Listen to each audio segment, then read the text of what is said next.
Hello, New Wave of British Heavy Metal.com here. Today it's the 26th of June 2022. As usual, if I could ask for the opening favour, and that's if you would please subscribe to the channel, that'd be excellent.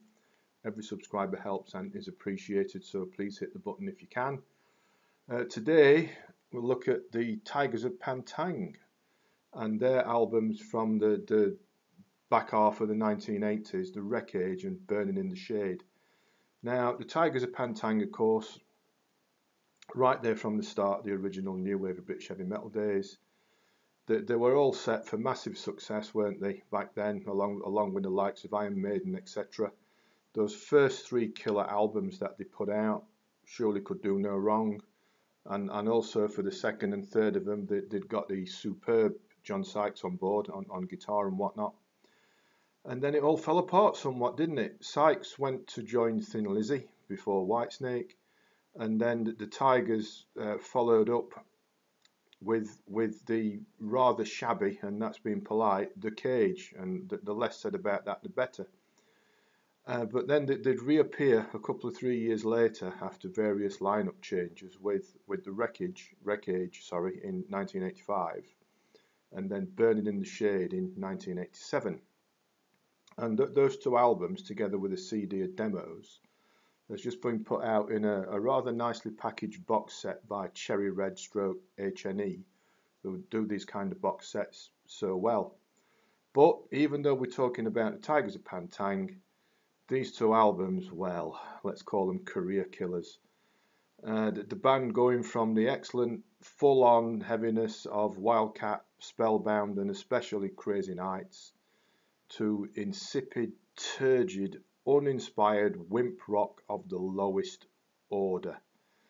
I'm not going to say too much because there's nothing much to say. Neither Wreckage or Burning in the Shade has anything to recommend them, in my opinion.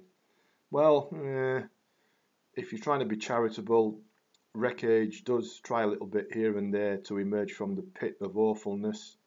The title track, sort of, and there's some occasional flashes of guitar, but for me, the overuse of cloying harmony vocals is frankly ridiculous.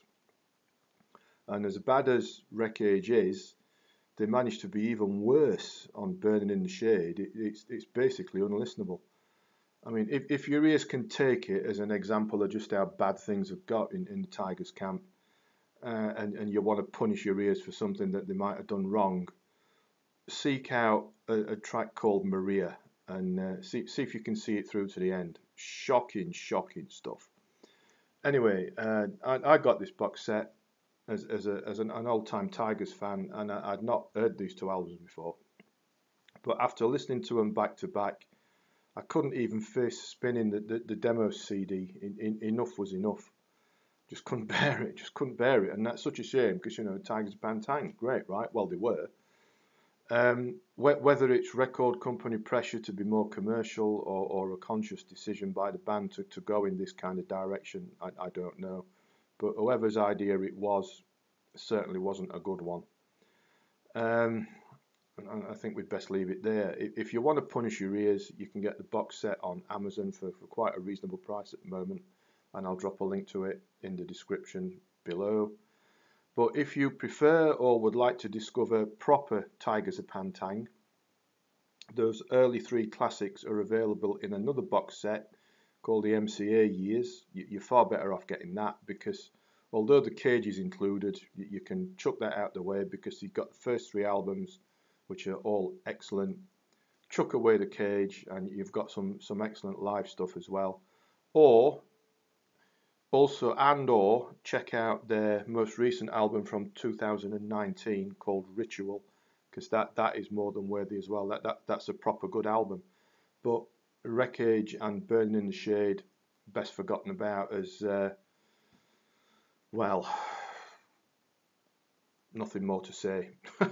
So there we are. Best forgotten about these two albums. And you say you're far better off with the box set of the MCA Years or Ritual from 2019. So there we are. Please subscribe to the channel before you go. That really would be excellent. And as always, thanks for watching. Thanks for listening and take care.